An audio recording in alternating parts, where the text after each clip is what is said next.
Muy buenos días. Un feliz año nuevo a cada uno de ustedes que nos escuchan en sus hogares. Mi esposa, mi familia y yo los saludamos con mucho cariño y agradecemos que nos permitan seguir en este año entrando en los hogares de ustedes. Gracias bienvenidos al Ministerio Nuevo Comienzo y estaremos llevando un mensaje nuevo. Regresamos al tema nuestro de Apocalipsis. Y el tema de hoy es otra ciudad. Creo que esta es la tercera de las 7. Se trata ahora de Pérgamo, la iglesia que comprometió la verdad. Abra sus Biblias y manténganla abierta para que pueda seguir el mensaje en Apocalipsis 2, del 12 al 17. Apocalipsis 2, del 12 al 17. Cuando dos personas están en desacuerdo, siempre ayuda el alcanzar un punto medio, una postura intermedia. Por ejemplo, matrimonios aprenden a buscar un consenso. Resolvemos nuestras diferencias mediante un acuerdo mutuo. Pero las preguntas son, ¿qué sucede cuando se nos llama a comprometer la verdad? ¿Cómo debemos responder cuando alguien nos presiona a ceder a un asunto de la fe que sencillamente no es negociable? Bueno, las respuestas se encuentran precisamente aquí en esta sección que les acabo de mencionar de Apocalipsis 2. En este pasaje vamos a ver una historia trágica acerca de creyentes en Jesucristo que corrompieron sus valores y sus principios bíblicos. Hoy hablaremos de la iglesia de Pérgamo. Pensemos por un momento en los pros y en los cons de la palabra comprometer. Para algunos de ustedes quizás que fueron criados de cierta manera, definitivamente no hay ningún pro, o sea, no hay ningún beneficio a la palabra. Porque las personas que fueron criados de esa manera, se les enseñó que toda concesión que usted haga es incorrecta y señal de debilidad. Significa darse por vencido respecto a algo cuando usted no tiene ninguna razón para hacerlo. Así piensan las personas que ven las cosas en la vida de blanco y negro, sin ninguna ambigüedad. Pero a estas alturas de mi vida he llegado a darme cuenta que hay muchas ambigüedades en la vida, hay muchas áreas grises, como quien dice, no todo es blanco y negro. Por ejemplo, estoy casado, usted lo sabe, y tengo que saber lo que hacer una concesión significa. Mi esposa también. Hemos criado 3 hijos y hubo que hacer concesiones. Y lo mismo usted. No solamente somos nosotros, usted también seguramente lo tuvo que hacer. Vamos a definir esta palabra comprometer. Una definición que encontré en un diccionario, la primera parte de esa definición dice que comprometer es una resolución de diferencias por medio de consentimiento mutuo y logrado también por concesiones mutuas. Pues bien, es decir, que usted cede en el momento oportuno por las razones correctas. Cuando usted hace esa clase de concesión en el momento oportuno y por razones correctas, usted es una persona sabia. Bien, por otro lado están los cons de la palabra comprometer. Por eso es que la definición del diccionario que está aquí no termina ahí, sino que añade una segunda parte, y es esta. Comprometer es hacer una concesión vergonzosa e indigna. ¿Sí ve? Es lo contrario. El sinónimo para una concesión vergonzosa e indigna es la palabra acomodamiento. Cuando yo veo a gente que le gusta amoldar la palabra de Dios a su propio estilo de vida personal, entonces observo la manera inapropiada, incorrecta de comprometerse. Y eso se llama acomodamiento. Acomodamos la palabra a como yo quiero. La hacemos decir lo que yo quiero. La acomodo a mi propio estilo de vida. Incorrecto. En asuntos de valores bíblicos y de principios bíblicos, No hay espacio para el bamboleo, mis amados, porque cuando usted lo hace y lleva las de perder. Y cuando lo hace, déjeme decirle, es totalmente incorrecto. Bien, en Apocalipsis 2 leemos de una iglesia que se encontraba en un lugar geográfico muy complicado, en un lugar que, hablando en palabras sencillas y realistas, era muy difícil que una iglesia pueda sobrevivir y subsistir en un ambiente como donde se encontraba la ciudad de Pérgamo. Pérgamo se encontraba en la parte norte oriental de Turquía. Oriéntese usted lo que hoy es Turquía y el mar Egeo, y Pérgamo se encontraba en la parte norte de Turquía, 15 millas hacia adentro. Ya no hay esa ciudad de Pérgamo. Todo lo que hay hoy en día son ruinas. Era un lugar donde se adoraba al emperador romano. Augusto construyó un templo para que se le adorara a él y lo llamó el templo del divino Augusto, ni más ni menos. Había en Pérgamo 4 cultos principales y se adoraba a 4 dioses principales. El uno era Zeus o Júpiter, Atenea era la otra diosa, el otro era Asclepio, que era el dios de la sanidad, y también era Serapis. Esos nombres yo no me los inventé, ni se los puse. Esos eran los dioses de ellos. Este era el ambiente donde estaba esta iglesia. Dese cuenta, imagínense entonces la gente adorando a estos diferentes dioses y sometiéndose a diferentes cultos. Lo difícil que debió haber sido pastorear una iglesia en la ciudad de Pérgamo del primer siglo. En el versículo 12, para empezar, el Señor Jesús se describe a sí mismo y dice que el que está hablando a través del ángel a la iglesia de Pérgamo es el que tiene la espada aguda de 2 filos. La espada aguda de 2 filos es simbólico de algo que corta, una espada corta, y si tiene 2 filos es para cortar de ambos lados. Pues el Señor, lo que está diciendo el Señor Jesús es que Él se aprestaba a cortar de un lado para revelar las cosas buenas que tenía la iglesia de Pérgamo, porque no todo era malo, y elogiar sus fortalezas y sus áreas fuertes. Y el otro lado de la espada era para cortar también, pero en el sentido de revelar lo débil, la parte débil que tenían y la cual necesitaba ser corregida.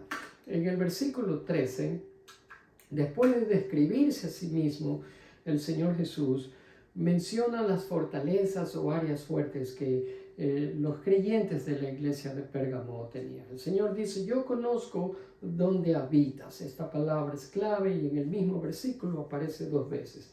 Habitar es lo mismo que morar, es exactamente igual. Fíjese usted. Ahora, es una palabra que significa una morada permanente, un sitio permanente donde usted vive. Y Jesús les está diciendo: ustedes viven donde mora, ustedes viven permanentemente donde mora permanentemente Satanás. Si ven lo complicado que era este asunto. Ahora, ellos moraban permanentemente, ellos no estaban ahí temporalmente. Y cuando las cosas se ponían complicadas, ellos se iban, salían corriendo o se escondían. No, lo que el Señor Jesús está diciendo es que estos creyentes no solo no trataron de escapar de la presión del lugar donde vivían, sino que estos creyentes no negaron la fe, dice el Señor. Por lo tanto, la fe de ellos, conforme el Señor Jesús la veía, y Él conoce todo y discierne nuestros pensamientos y las intenciones de nuestro corazón, Él vio que la fe de los creyentes de la iglesia de Pérgamo era genuina. Por eso no habían negado la fe. Por eso se habían quedado, y a pesar de la presión que existía, ellos no salieron corriendo, dándonos a demostrar que la vida del creyente no es una de escapar, de huir, de correr y de esconderse, sino que la vida del creyente es una de conquistar, Para eso hemos sido llamados, porque el Señor Jesús conquistó y nosotros por medio de Él somos más que conquistadores también. Conquistamos esas situaciones difíciles porque no dependemos de nuestra propia fuerza, sino del Señor a quien nosotros servimos, para el cual nosotros trabajamos.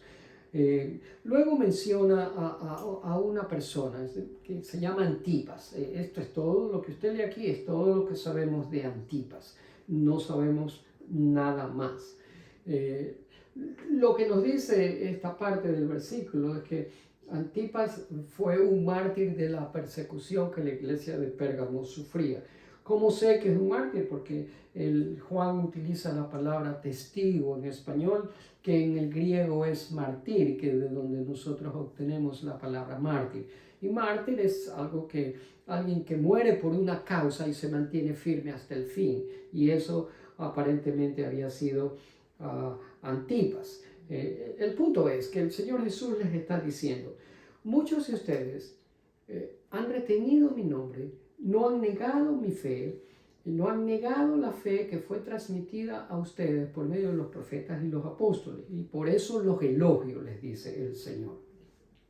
Y en muchas partes del mundo sabemos hoy, esto no es viejo y que ocurrió hace más de 2000 años y ahora no lo vemos, sí, en muchas partes del mundo, quizás no en el lugar donde usted vive y no en el lugar donde yo vivo en cierta intensidad, pero en muchos lugares del mundo hay una persecución como usted no se imagina contra la iglesia del Señor Jesucristo, y hay creyentes que están pasando por las mismas cosas que nos describen la Biblia que pasaron los creyentes de la iglesia de Pérgamo. Una presión constante, un deseo de salir corriendo, pero se quedan, moran permanentemente, aguantan la presión, conquistan esta presión, retienen el nombre del Señor, no lo niegan, y tampoco la fe que ha sido transmitida a ellos por otros creyentes como nosotros.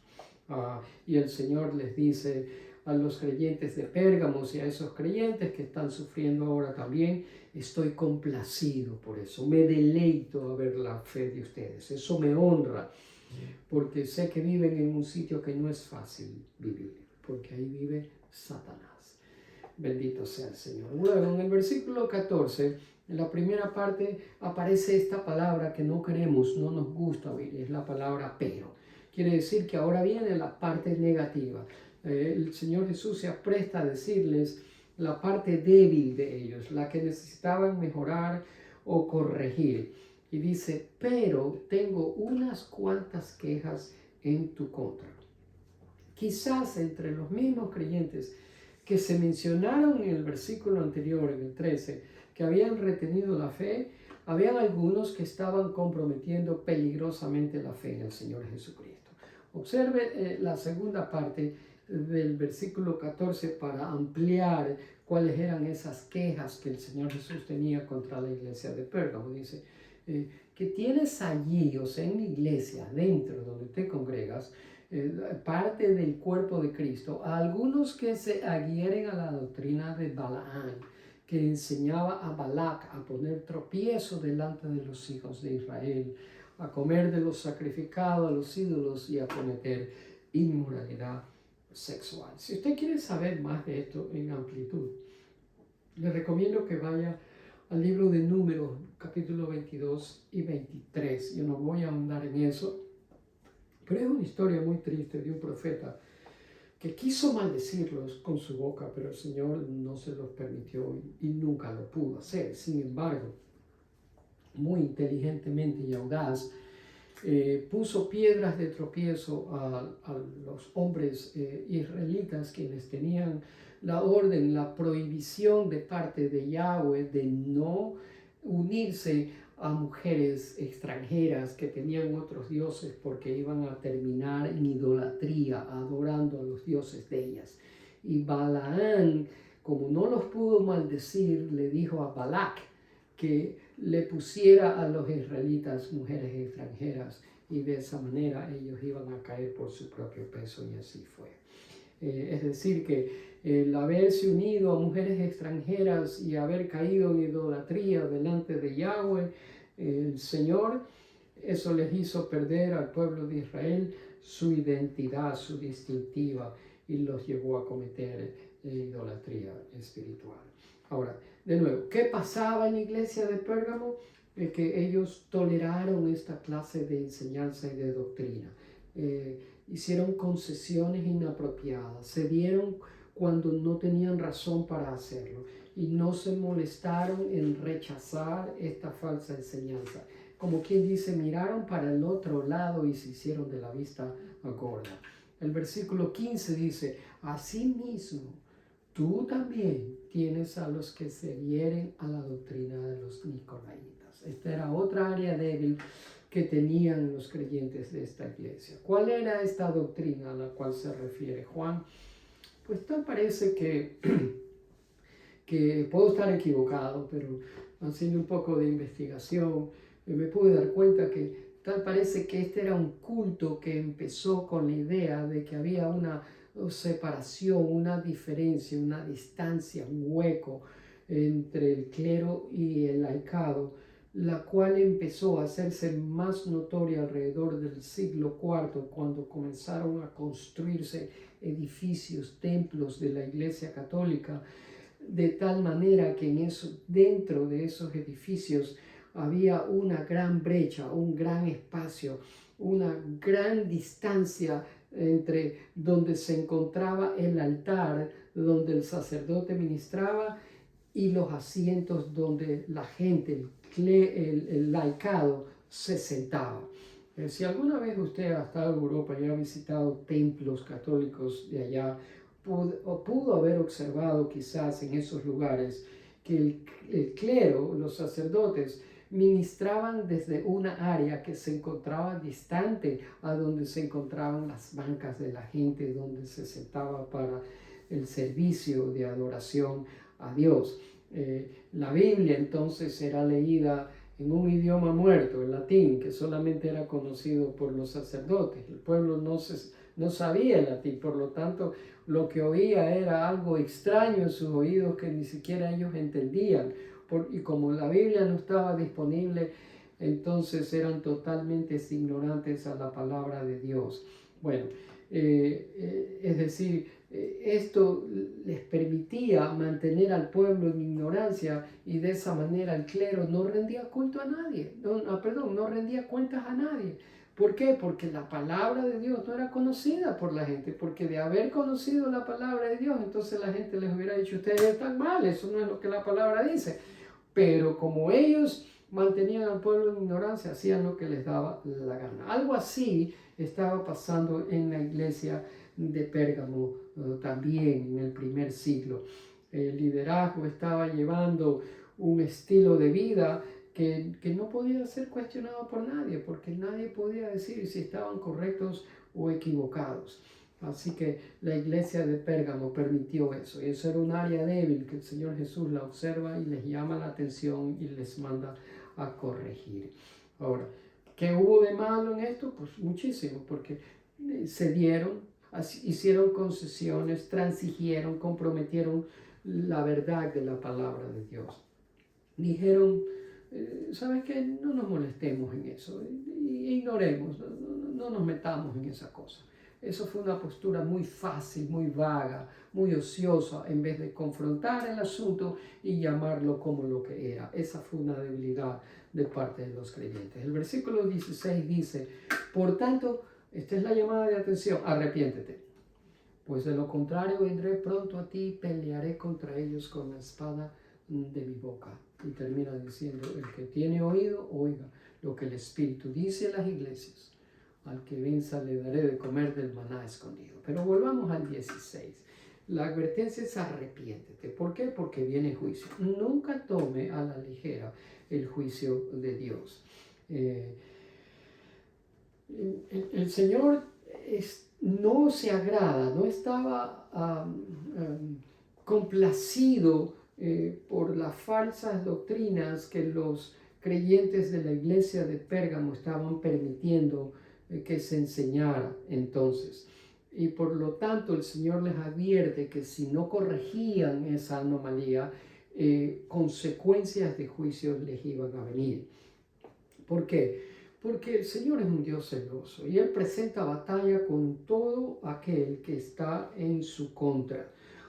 Para evitar eso, mis amados, usted y yo, trayendo esto a contexto en el siglo XXI, para evitar que el Señor nos llame la atención de la manera como está llamando a los creyentes de Pérgamo, lo mejor es que leamos la palabra de Dios y veamos la palabra de Dios y entendamos la palabra de Dios, perdón, aprendamos la palabra de Dios y a través de esa verdad que es la palabra de Dios, sirnamos todo lo que vemos, todo lo que leemos y todo lo que oímos en los medios de comunicación, en la televisión, en el internet, en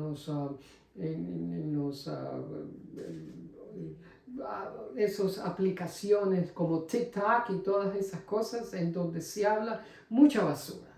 Un gran porcentaje de lo que se menciona en todos esos sitios es realmente basura. Eso es lo que es. Lo voy a llamar como lo que es. No vale la pena ni siquiera ver, oír, y si usted resulta que lo oye, mejor le conviene a usted que conozca la palabra para que lo pueda discernir. Lo mismo en YouTube, es la misma cosa. Hay videos que son basura, que no vale verlos, mucho menos estudiarlos, porque eso a usted no le enseñan absolutamente nada. No pierda el tiempo en cosas en donde usted no va a aprender nada en lo que se respecta a la verdad, sino que más bien van a distorsionar la verdad y van a salir con una clase de mentira que lo van a meter a usted en problemas. Ahora, eso no significa que nosotros tenemos que tener una mala actitud. Eso no significa que nosotros tenemos que ser legalistas y decir que solo nosotros conocemos la verdad y que los demás están equivocados, seamos negativos, pesimistas, aguafiestas. No significa que si usted va a un restaurante y cierta persona pide un vaso de cerveza, usted le va a caer encima porque eso está contrario a los principios y valores.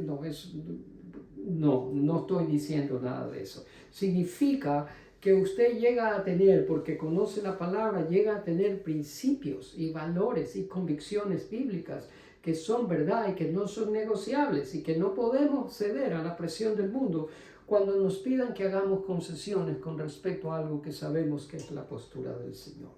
Ahora, nunca subestimemos el juicio de Dios. Lo contrario a hacer eso, o sea, lo que mejor nos conviene, lejos de subestimar el juicio de Dios, porque cuando el Señor dice arrepiéntete, pues de lo contrario voy a hacer esto, el Señor está serio y Él lo va a hacer. No sé de qué forma, cuándo lo va a hacer, pero si Él lo dice es porque lo va a hacer, porque Él nunca miente. Lo que Él dice lo hace. Y lo hace de la manera que Él quiera y en el momento que Él estime necesario. Usted y yo, que conocemos al Señor, debemos vivir en el temor de la santidad de Dios. Esa es otra manera más aceptable de vivir que le complace a Dios. Él, por vivir con el temor a la santidad de Dios, Dios bendecirá la vida suya y mía de maneras inimaginables. El aborrecimiento por lo que el Señor determina que es pecaminoso encaja perfectamente con nuestra adoración al Salvador, van de la mano. ¿Sí ve?